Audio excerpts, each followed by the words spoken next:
You ask Tiger to solve. This deals with linear equations with one unknown.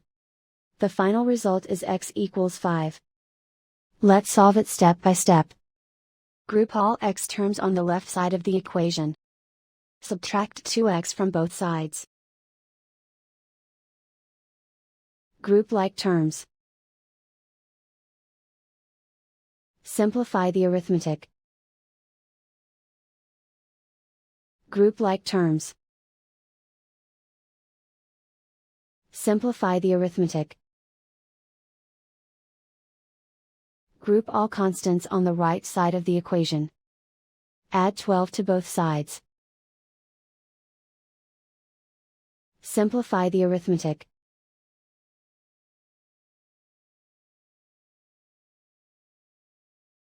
And so the final result is x equals 5.